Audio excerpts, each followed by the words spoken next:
Então, pessoal, hoje eu quero falar um pouco sobre a criatividade como um todo. Vou falar um pouco da minha história e por que eu escolhi esse tema para falar hoje aqui no Design Talks.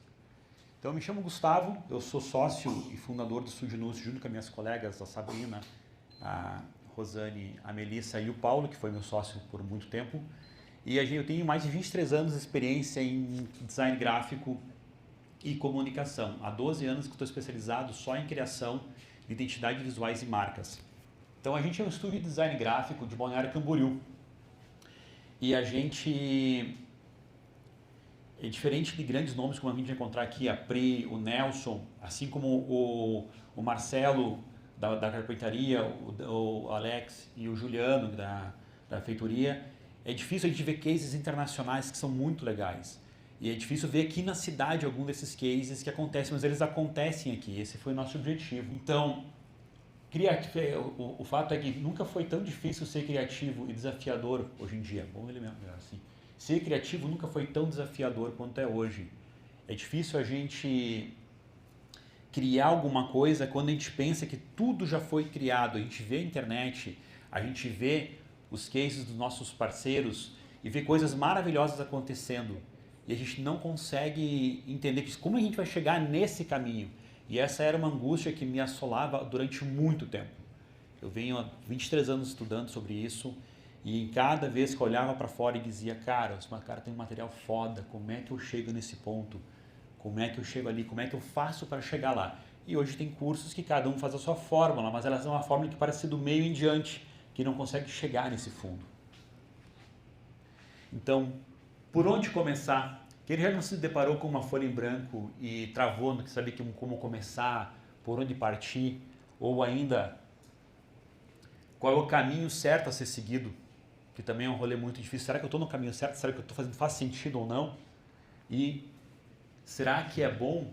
Será que eu estou fazendo aqui já é bom o suficiente? A gente fica namorando e lambendo aquele design até entregar alguma coisa? E nisso aqui a gente percebe uma coisa, durante esse processo inteiro que a gente vem desenvolvendo lá no Estúdio Nuzit, que cada um de vocês e cada criativo que está aqui na sala, ele reverbera, ele brilha de um jeito único dele.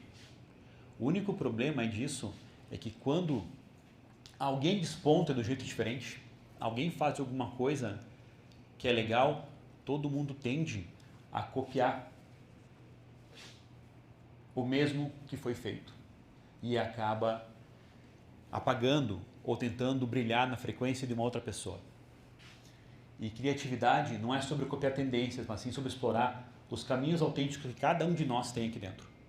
Isso é difícil porque, para mim, a palavra ser criativo é uma palavra muito angustiante, porque geralmente ser criativo remete à arte e eu sou péssimo em pintura. Minha letra é irreconhecível, eu não desenho bolhufas. Então, eu nunca me sentia criativo. Então, para isso, eu criei uma sistemática de criação para me ajudar a me desenvolver e não ficar preso a esses estereótipos que já existem. Então, meu objetivo aqui, hoje, é apresentar uma ferramenta que o Estúdio Nuzit utiliza para fazer criação, por isso que eu estou com esse caderninho aqui na mão, que ele vai ajudar a navegar pela complexidade do processo criativo. A gente pegou o processo criativo, fatiou ele, colocou etapas determinadas que ajudam demais a você andar e cada passo que você der, ele ser mais próximo de um resultado, do entregável aceitável com a tua cara e com a cara do cliente também. Isso traz muita previsibilidade e também autenticidade como a gente faz. Quando fala assim, cara, quanto tempo leva fazer uma marca, construir uma identidade visual, construir uma embalagem? Muitas vezes o processo criativo ele é um bolo só. O processo de pesquisa, de confecção, de teste, fica um bolinho só. Então não tem como dizer quanto tempo leva. E aqui a gente fatiou e ao invés de nós registrarmos o tempo depois de feito alguma coisa, a gente predetermina o tempo. Isso ajuda bastante a nós nos policiarmos e nos educarmos a ter uma criação mais focada e determinada dentro do tempo. A gente consegue fazer uma previsibilidade de tempo melhor. Pode passar. E esse método se chama CIMI.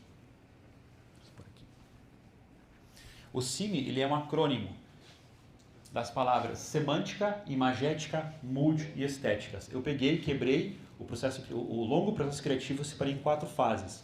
E nessas 4 fases que foram criadas, E a primeira fase que eu foco, pode tocar, Paulo, é a parte de semântica, que é o coração do CIMI, que é a parte em que estuda profundamente quem o cliente é e o que ele faz. É o briefing, mas não é o briefing só ler o briefing, é o pegar o briefing, ler e expandir o briefing. Porque a gente sabe que o cliente, ele enxerga o que os olhos dele veem. Então, a visão dele do futuro da marca está limitada ao que ele enxerga. E se ele é um gestor de empresa, ele enxerga o que os concorrentes deles fazem, que geralmente é um universo muito pequeno.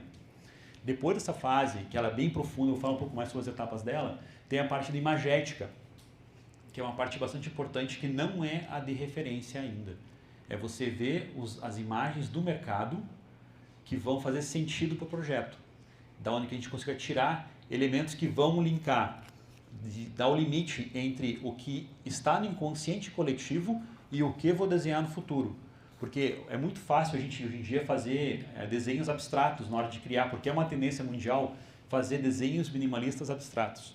Só que muitas vezes o público para quem é direcionado esse logotipo, essa comunicação, não vai entender o que significa.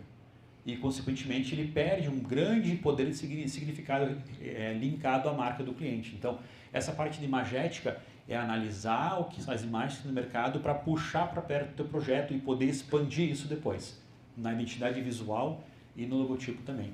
Depois é a parte do mood, que também é uma das partes mais importantes, porque marca não é o logotipo, marca é o que as pessoas sentem sobre uma empresa ou um serviço, ou um produto. Então, o que a gente quer que as pessoas sintam ao ter contato com essa marca? O que a gente quer que as pessoas sintam ao ter contato com essa identidade visual? E por último, a parte de estética. Daí a gente vai começar a ver o que faz sentido com tudo que nós já captamos. De tudo que nós coletamos, seja na identidade visual, seja na parte de briefing, seja em tudo que nós já olhamos, o que faz sentido? Faz sentido uma comunicação, um logotipo mais expressivo ou mais inexpressivo, algo mais calmo, mais minimalista? Faz sentido uma coisa feita à mão ou uma coisa digital? Então, ao invés de a gente começar buscando a referência que vai limitar o nosso processo daqui para frente, a gente faz o contrário. A gente pega o conteúdo e depois diz a estética me servirá desta maneira. Então, analisando de uma maneira um pouquinho diferente, todo mundo conhece o Double Diamond, que é de onde se inspirou essa nossa terminologia, esse exemplo de CIMI. Então, nós pegamos e faseamos ele em cinco partes, e daí colocamos a primeira parte como a semântica, a segunda como imagética, a terceira como mood e a última como estética. Então, sempre quando está subindo a gente coleta e quando está descendo o losango a gente está selecionando o que a gente quer, porque é muito fácil coletar e chega uma hora e não sabe mais o que colocar. E por que eu tenho esse caderno aqui na minha mão? Esse caderno, ele é o grande segredo do CIMI. Quem aqui tem Pinterest, Behance, Cosmos ou Save It? E quem conhece, pelo menos, uma dessas plataformas. O digital hoje, ele é uma imensidão inesgotável de você coletar informação, mas toda informação que tu coleta, ela fica presa no digital, escondida atrás de uma tela. A gente vê uma tela, mas ao redor dela é cheio de referências que a gente não vê o tempo todo. E o caderno serve para nós puxarmos toda essa informação, toda esse conteúdo, essas escolhas que a gente fez, para ter em mãos e ver o projeto como um todo o tempo todo. O design nada mais é do que uma síntese de informações e uma síntese de palavras-chave ou de escolhas que você venha a fazer. Então, quando você tem muita coisa para olhar o tempo todo, você não acaba olhando nada e sim acaba se frustrando ou ficando como é que é o termo correto? Um pouco embasbacado, ou tenso, ou parado, ou congelado frente ao volume de informação que você recebe. Então, no CIMI, a gente pega toda a informação do S, o M, o I, o E e coloca num caderno, sendo que a parte de semântica não pode passar de uma folha. Aqui tem um exemplo de como é que a gente faz.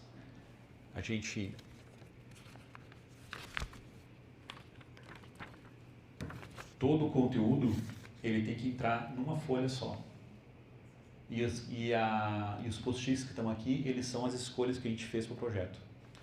Então, de um briefing de 20 e poucas páginas, que é o que normalmente a gente faz no estúdio, 15, 20 páginas, a gente tem que resumir em uma folha. Mas o que colocar nessa folha? Por isso que tem esses pontos chaves aqui. Na parte de semântica, a gente fala um pouco sobre o contexto da marca, qual que é o contexto da empresa, o que a empresa faz, qual que é a história dela, qual que é o desafio do projeto, qual que é o objetivo do projeto, quais são as curiosidades que surgiram, e aqui vem a parte rica. Não é só fazer o que o cliente faz. Vou dar um exemplo da Registre-se, que está aqui, que foi uma parceira nossa. Não é só falar sobre registro de nomes, o que ele faz a mais, qual que é o impacto que ele provoca. E aqui que vem a parte criativa de cada um da gente, cada um de nós aqui dentro. Como você vai pegar isso e encarar esse desafio da maneira que só você poderia encarar. Quais são os públicos, atributos, a nuvem de palavras, temas relacionados e o apelos à marca. E a gente vai sempre filtrando para colocar em post-its aqui nesse caderno. Na parte de imagética, quais são os universos da marca, quais são os padrões que aparecem na marca. E aqui a gente consegue criar um universo de identidade visual onde não necessariamente precisa replicar o logotipo o tempo todo, que é o exercício mais comum que se tem em identidade visual. E também quais são as abstrações que vêm, que é um processo de você pegar o que você viu na parte imagética, encontrar os padrões e abstrair eles, estressar eles, para que eles fiquem diferentes do que o real e tenham uma ligação com o universo, com o inconsciente coletivo e fazer o link entre as coisas. Na parte de mood, tem quais são os sentimentos que a gente quer que a pessoa, esse público sinta, quais são, o que queremos com o projeto, qual que é a big idea, aquela ideia que vai motivar toda a criação a partir de agora. Quais são as palavras-chave do projeto, qual que é o inimigo da marca, contra quem que a gente luta, qual que é o manifesto que a marca vai ter, que é a expressão completa da marca através de uma frase ou um poema que vai, de maneira sentimental, alinhar tudo que foi decidido até então. Quais são as ideias-chave, qual o pitch da marca, e a gente sempre faz uma playlist para cada marca que a gente faz uma playlist também para saber o mood da marca, entender e cria com essa música tocando o tempo todo para entrar na vibe do projeto. E por último, a parte estética, que sabendo de tudo isso aqui, eu sei o que as pessoas sintam, sei como é o universo da marca e quais são as curiosidades que surgiram, eu consigo começar a fazer a parte de estética. Quais caminhos criativos fazem sentido? Qual é o descritivo da marca? Quais são as palavras-chave, as referências imagéticas e as referências tipográficas desse projeto? E agora eu vou mostrar aqui um pouco como é que é um projeto feito usando essa metodologia Cine. Então aqui, inicialmente, lá em cima tem qual fase que a gente está falando e aqui embaixo que a gente fez com esse projeto específico. Então na parte de semântica, que vai ver, vocês vão perceber que a parte mais longa do projeto, a gente estuda quem é o público, quem é o cliente, qual é o desafio. O que é mídia out of home? Eu vou falar sobre uma marca que a gente fez para uma mídia out of home aqui de Balneário Camboriú. O que é isso? Quem que é o cliente? O que eles fazem? O que tem de diferente? E por que as mídias out of home são relevantes? Hoje em dia, quando fala em marketing, a marketing deixou de ser marketing, virou marketing digital, que deixou de ser marketing digital para dizer marketing de Instagram ou marketing de Facebook. É ou não é? Então, ninguém mais pensa fora disso. Só que uma coisa complementa a outra. Existe um pensamento um pouco antiquado que linka marketing com venda. O marketing ele não vende, ele faz a pessoa aceitar a palavra do marketing e a partir disso ele compra, porque o processo de compra não é um processo linear que a pessoa viu e comprou. Agora não, ele é um processo muito sinuoso que ele vê e esquece.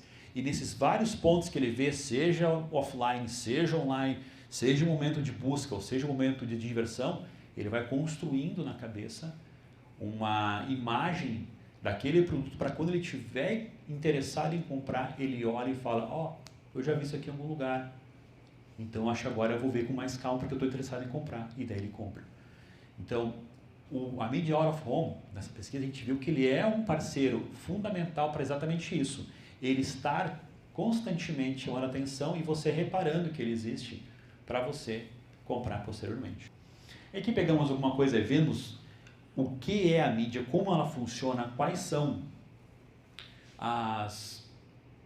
exemplos do mundo todo, e desde de painéis até instalações fora, que tudo isso faz sentido para out of home. Se fosse outdoors ou painéis é uma coisa, mas como eles se posicionaram como out of home, o horizonte deles era muito mais amplo. E o que acontece sempre assim, a gente mergulha e a gente define, a gente mergulha e a gente define. Então nós mergulhamos fundo no que era e definimos. Media out of home pode ser simples, poderosa, cativante, divertida e diferente. E vocês vão reparar que, mesmo sendo design gráfico, o foco sempre é encontrar as palavras-chave. E quanto menos palavras-chave, mais poderoso vai ser o resultado do design gráfico que vai vir. Então a gente foi limitando, pesquisando, coletando e selecionando, fazendo a síntese desses conteúdos. E como iremos nos diferenciar dos painéis concorrentes? Isso aqui é um ponto bem importante, porque essa aqui é a nossa parte que a gente pega e questiona o próprio cliente. O cliente ele veio conosco dizendo que o diferencial deles era a qualidade das estruturas, que eram bem coladas e pintadas, e reformadas e em boa conservação. Esse era o diferencial que ele viu nos painéis dele. E a gente disse, cara, isso não faz sentido. Por quê? O público, quem contrata o serviço dele, quem contrata o serviço da Media Out of Home, busca visibilidade, impacto, flexibilidade, localização, público, escala, integração, interatividade, custo e experiência. Pode passar, Paulo. E estrutura não é diferencial. Então nós questionamos o cliente na apresentação, dizendo, cara, o que tu está colocando está errado. E isso faz parte do nosso papel, porque, como eu falei antes, o cliente vê o que os olhos deles enxergam. Se ele só enxerga painel o tempo todo, ele vai analisar o painel, a parte física, e esquece de ver o público, que é a parte mais principal. Em outras palavras, o cliente busca alcançar, informar, inspirar e impactar no ponto final. Já na parte de atributos da marca, que é uma ferramenta fundamental na criação, que se vocês não conhecem, eu aconselho a aconselhar do Deirdre Lab, que é um baralho chamado AIMO, que é muito importante. Os atributos selecionados junto com o cliente para esse material, para essa marca, eram disruptiva, dedicada, visionária, cosmopolita, segura e subversiva. E a gente vê que tem uma pegada bastante inovadora, pelo que eles colocaram aqui. E aí nosso papel também é pegar esses atributos e aprofundar, evoluir e estressar eles, para conseguir chegar numa comunicação mais autêntica e verdadeira. E daí eu lembro que eu falei das palavras-chave, vão surgindo durante o processo várias palavras-chave, chega no momento que a gente vai escolher quais são as mais determinantes. Então, dessa nuvem de palavras que surgiu até então, criatividade, escala e impacto, a partir de agora, elas fazem sentido para a marca e é o que a marca vai tentar usar o tempo todo. Aqui a gente estuda o que é criatividade, o que é escala, o que é impacto para criar dentro do próprio universo semântico dessas palavras para não fazer uma coisa que não faça sentido. E quais características que a gente deve ressaltar da Nikio com base nas palavras-chave e do briefing que a gente queria para esse projeto. E do cliente veio que eles queriam algo novo, fresco, descolado, jovem, mas com ordenamento e design diferenciado. E chegou ao ponto de dizer, tá, mas o que é ser jovem? O que expressa um jovem? Porque, querendo ou não, já passei da juventude. Eu me acho jovem, mas eu sei que eu já passei dessa parte ali. Então, o jovem, ele é expresso, você consegue linkar, e os jovens usam muito as cores, a forma como eles usam as cores para uma maneira de se expressar. E esse ponto veio nessa parte de busca, de pesquisa, muito forte para a gente utilizar ele a nosso favor. Então, o que é ser jovem para Nikio? E nós temos que orientar ele, porque o trabalho do design gráfico não é só eu jogar para o cliente, mas eu a jogar com o cliente. Então, eu devo pegar e sempre orientar ele das decisões e estar a par com ele o tempo todo. Então, Nick, você precisa se comunicar na maneira, você tem que ser jovem na maneira como você se comunica, você tem que ser jovem na maneira como o impacto vai causar e nos produtos oferecidos. Daí, passando a parte de semântica, que ela é bem longa e ela é bem rica, vem a parte de imagética, que é o que? É pegar imagens que surgiram no universo do cliente e estudar essas imagens. Não só coletar para achar bonito, mas estudar e ver qual é a função de cada uma delas, o que elas fazem. E daí achar padrões nisso. E aqui que está o pulo do gato para as identidades visuais que a gente cria. Porque a gente pega e estuda o que tem de padrão aqui. Cores e contrastes, o pensamento espontâneo, o surreal, a quebra da realidade, o inusitado, o surreal, a comunicação super rápida, vão surgindo. E isso aqui não funciona só como forma de fazer identidade visual, mas a forma como vai se comunicar porque eu olhei o meio, eu não olhei as referências para ver isso, eu olhei o que o meio faz. E agora vem a parte do multi, que começa a pegar bem forte agora a parte de criatividade, que é o quê? Mídia, a Nikio, eles não são só painéis, eles são veículos. Eles são um meio de levar uma marca até outro cliente. É pegar a maneira como o cliente se vê e transcodificar, mudar esse significado para ele ver de uma maneira maior, mais grandiosa e mais engajadora, mais empolgante. Então, se você compara, eles são painéis? Não. Eles são um meio de levar qualquer marca até o cliente que está precisando. Eles sanam problemas.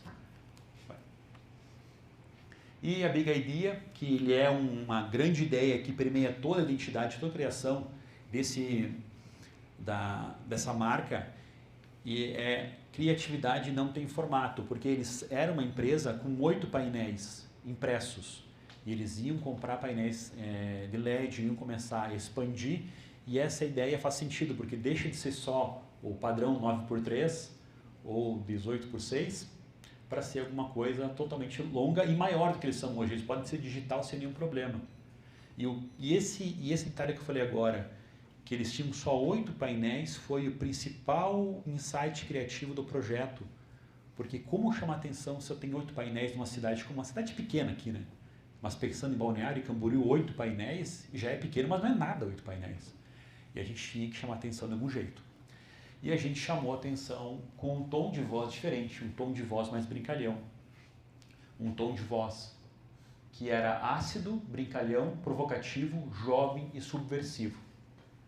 E a tipografia utilizada, agora vem na parte estética, né? Passando para a parte estética, nada mais justo do que pegar e se inspirar em cartazes de comunicação rápida, cartazes tipográficos, para pegar e utilizar como meio meio de expressar essa comunicação, não com imagens, não com telefones. E isso, da parte da pesquisa que foi muito interessante, é que, cara, todos os painéis aqui de Balneário não usam outdoors como outdoors, eles utilizam outdoors como rodapé de jornal. É um rodapé de jornal grande, com um excesso de informação, totalmente chato, que ninguém vai dar bola e vai anotar o telefone aonde, cara? Estou dirigindo. Então não faz sentido. Eu ponho um QR Code numa via rápida, para quê? Então ele é mal utilizado. Então a gente colocou isso também como um ponto forte a nosso favor. E daí, como a tipografia, ela é uma das paixões do estúdio, a gente tem essa parte de tipografia como um dos principais recursos gráficos e que salvam um projeto ou destroem um projeto. A gente construiu uma tipografia para eles utilizarem. Como o logotipo ia ser basicamente tipográfico, sem nenhum símbolo, a gente colocou que vamos fazer uma tipografia que faça sentido. E criamos todo o alfabeto para Nikio, que daí surgiu o nome Nikio desse alfabeto, e construímos a tipografia para eles. E até então nunca tinha mexido no Glyphs. E daí eu mexi no Glyphs, aprendi do nada a mexer, coloquei a tipografia para o cliente utilizar e está funcionando. Se alguém mexe com Glyphs e vê o que eu fiz, vai me matar, porque foi na cachorragem. Mas ficou bem interessante, funcionou bem, dá para escrever, as caixas altas elas ficam mais largas para ocupar melhor o espaço, as caixas baixas ficam mais estreitas, mais blocadas, ficam bem interessantes também. E daí a parte de a tipografia utilizada era para representar também os atributos da marca, uma tipografia jovem, fresca, divertida, transformadora, moderna e descolada. E a tipografia de apoio, que é muito importante vocês terem noção sobre o direito de uso de imagem, direito de uso de tipografias e fontes. A gente tem muito cuidado com isso, porque tem um colega aqui que passou comigo por um projeto que teve um problema com a tipografia, que nós usamos e não podia ter usado. Isso faz muito tempo, faz mais de 20 anos. Mas acontece. Então, e hoje em dia está cada vez mais sério. Então, o cuidado que a gente toma no estúdio é sempre pegar tipografias de uso comercial grátis ou comprar uma tipografia de apoio, mas sempre conversando com a tipografia principal. Então, a Public Sans foi escolhida para ser de apoio. Não tem tanta personalidade, mas cumpre a função sem problemas jurídicos. E aqui fica a hierarquia tipográfica. Então, sempre tem uma frase de impacto com a tipografia criada e os textos de apoio com secundário. E ali é uma foto, aqui uma foto do painel, a gente coloca tudo que a gente tem no caderno, tudo que a gente coloca na parede vem para o caderno depois. E o caderno vira um registro do histórico das marcas que a gente cria. Então nós temos uma prateleira cheia de cadernos verdes dos projetos que nós já criamos, o que fica muito legal. A gente vê o quanto que a gente criou durante um ano, qual que é a nossa história está atrás desses cadernos aqui. E tudo que vai para a parede, nosso paredão lá, deve ter essa largura aqui mais ou menos, a gente cola cada projeto numa parede e vai desenvolvendo ele. Depois, quando acaba de jogar fora, a gente põe tudo no caderno e fica uma coletânea de informações bem legais. E a parte das cores, que é a última parte da parte da semântica, da estética que a gente está trabalhando, a gente pegou o quê? Em vez de buscar referência na internet, nós olhamos para o nosso cliente. E a nossa cliente, ela tem uma tatuagem da Harley Quinn no pescoço e ela adora essa personagem. Eu falei assim, cara, por que não utilizar alguma coisa nesse sentido? Porque ela é a porta-voz da marca, ela é a pessoa que está à frente da marca o tempo todo. Então eu peguei e disse, cara, vou pegar a Harley Quinn. A Harley Quinn, ela tinha lançado há pouco tempo o filme deles, esse Birds of Prey, e o padrão cromático utilizado eu achei muito bacana. Então, a partir dele que nós criamos essas 3 cores e nomeamos essas 3 cores. Nomeamos a cor Dark Blue, que é a cor principal deles, que é uma cor de fundo, com 2 cores vibrantes por cima, que é esse verde, que é o Green Heaven, e o Pink Dream. E com isso a gente construiu toda a identidade deles. E aqui mostra um pouco do processo criativo da construção da identidade visual, do logotipo, que virou a tipografia. E foi de cima para baixo ali. Deixa eu ver aqui. Olha. Então foi de cima para baixo, foi andando, foi se refinando, e foi refinando até chegar nessa parte aqui. E aqui tem o detalhe construtivo da identidade, do logotipo e da tipografia, que gerou o resultado final. Outro ponto interessante que lá no começo aparecia, que era o lance de ser o surreal, de buscar coisas inusitadas, a gente pegou e utilizou diversas ilustrações fora de contexto, sempre utilizadas fora de contexto. Para quê? Para quebrar com a expectativa do público e ter uma presença diferenciada nos painéis. E chamar, cara, para fazer os travas-cérebros, assim, que a frase diz uma coisa, a imagem diz do contrário, para a pessoa entender se deu certo ou se ouviu certo alguma coisa. Aqui tem um videocase que mostra como é que é a identidade acontecendo. I don't ever slow up, no I don't take shit. I got no love for the fakeness. If you wanna play tough and wanna hate this, I'll always show up. I don't ever slow up, no I don't take shit. I got no love for the fakeness. If you wanna play tough and wanna hate this, I'll always show up and make a statement. I don't ever slow up, no I don't take shit. I got no love for the fakeness. If you wanna play tough and wanna hate this, I'll always show up and make a statement. Everything I do so instinctive and so passionate. Every word I move so descriptive like an adjective. I got a vendetta against people who patented being negative when you should be getting after it. I got facts over tracks, this and that. Spitting slow, spitting fast, I can roast, I can gas. Think I'm okay at that, but I don't know if that can erase all the past. And the pettiness, a reflection of the emptiness. Hilarious, you think you're worth my time, you're delirious. Mysterious, because you hide behind a fake exterior. Inferior, you know I'll always be a bit superior. Get off of me, this ain't no humble brag. I want you to hear words, you can say them back. I want you to feel free from the chains that last, and to believe in what you got, it was built to last, yeah. Now that I've been put through hell, I never got anyone's help. I had to do it all myself. I don't ever slow up, no I don't take shit. I got no love for the fakeness. If you wanna play tough and wanna hate this, I'll always show up and make a statement. I don't ever slow up, no I don't take shit. I got no love for the fakeness. If you wanna play tough and wanna hate this, I'll always show up and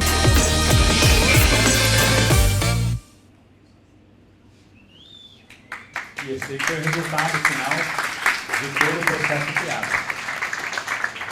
Então é o seguinte, se vocês se interessaram pelo processo criativo que foi mostrado aqui, a gente vai fazer uma imersão para mostrar um pouco mais para pessoas interessadas. Então quem quiser ler o QR Code aqui para entrar no grupo, para a gente conversar mais sobre isso e ver o que vocês acharem interessante, a gente fica à vontade aqui. Valeu, obrigado pessoal.